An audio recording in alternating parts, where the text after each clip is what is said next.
Hey everyone, it's Myriam, and this week I don't have a big piece to show you, unfortunately, just because I lacked the time, but I decided to fit in a few smaller pieces, kind of mini original type pieces, because I've decided to do a few more of those so I can put them up on the store, maybe have stickers made, smaller products than big prints and big originals that are a bit more affordable to people, and just a bit more fun for me to paint, because when I get bogged down on big pieces, I just forget a lot of the I forget to take some perspective, and so doing smaller pieces, quicker pieces, just keeps me fresh and active and just kind of keeps my mind from getting bogged down, and is also a bit of a stress relief in a sense. It's a nice little practice, it's quicker, it's looser, it's nice.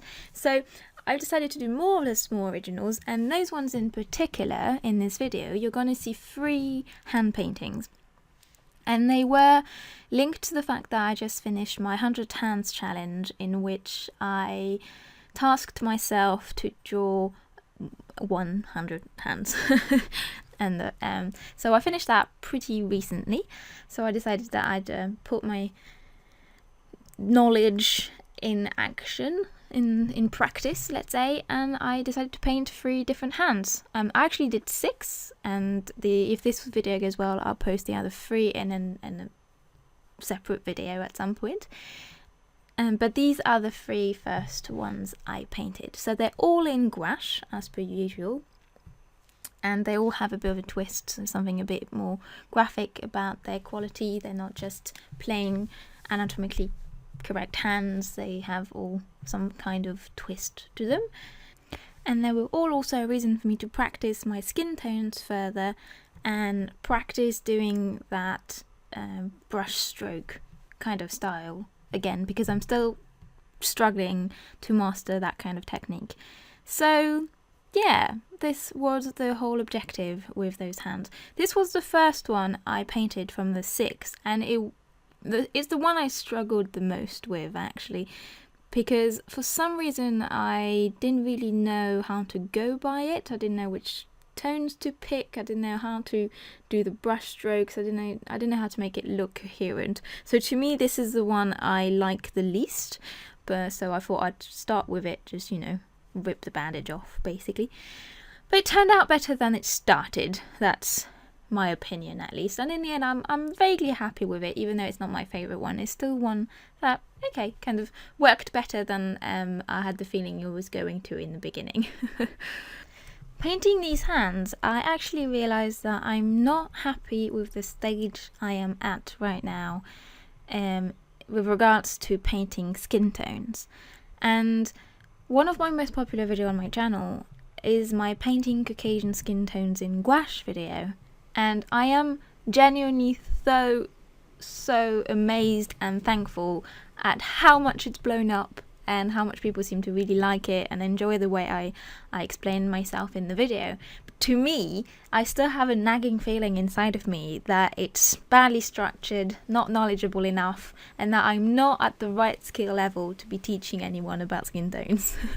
So that's kind of partly why I don't really sell it as a tutorial, is because I just don't think I'm experienced enough with them, with skin tones that is, to be teaching anyone how to go by it. So I have the firm intention to put together a properly structured, properly knowledgeable skin tone tutorial in the nearish future. I want to focus as much as possible on skin tones, and I want to be able to have a base knowledge that I'm very confident with, that I can then share with you guys if you want to hear about it. To me, those hands, my technique wasn't instinctual enough for me.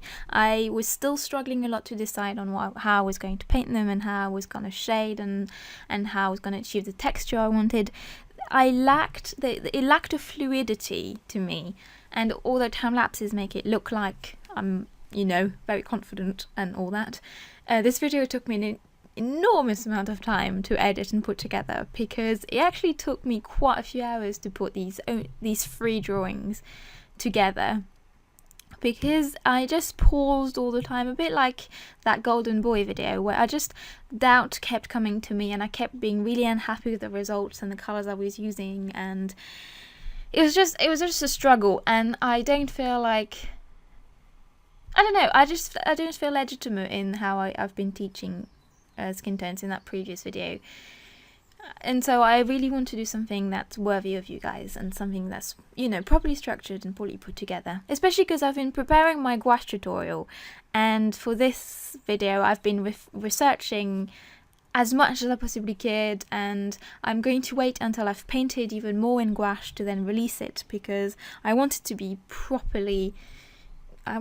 as comprehensive as possible and covering all the basics properly, and in, you know, in an accessible manner, and also very as knowledgeable as I can make it. And it's taken me a long time to prepare that video because I want it to be as good as possible, and I feel like I need to do the same for a proper skin tone tutorial. Plus I want to cover a whole bunch of different skin tones, not just Caucasian skin tones obviously, because all skin tones are just so interesting to paint. So yeah, that's just me rambling, saying that I'll do a skin tone tutorial at some point in my life, when I feel a bit more worthy of doing so. So yeah, I still have 3 hands to paint, and I don't really know yet if I'm going to paint them in gouache or in watercolour. I miss doing watercolour. It's very strange to me that you guys know me as a gouache painter, and not as what I think of myself, which is more of a watercolourist, because I've painted with watercolour for so much more time than I have painted with gouache. Although I took to gouache really, really quickly, because apparently it's my spirit animal. It's my spirit medium. I don't know. It's just my favourite thing ever, and I think it just fits the vision I had of my style a lot better than watercolour. But watercolour is still my baby, is still what I started painting with. I've never really painted for anything else. I think I had a few stints with acrylic when I was in school, but just didn't stick with me. I didn't really like it. It wasn't organic enough for me. It didn't flow as well. I don't know. I didn't like acrylic at all. So watercolour was my next love, and my real first love in painting. So I want to go back to doing a lot more painting in watercolour. So maybe those next hands will be watercolour. You guys let me know if you'd like to see those 3 other hands, because I don't know how this video is going to go down. So I'd love to hear if you'd be interested, and if you like this kind of video where I do smaller pieces, less intricate pieces, because they're ironically they're not easier for me to edit or anything. They're actually a bit longer because there's more paintings in them, but they're doing the paintings themselves is actually really nice and really interesting. And also I'm the kind of person who finds it difficult to not get too worked up, and I'm really ambitious when it comes to ideas, so I just want them to be bigger and bigger and more important. And so doing small things is actually a good reality check for me.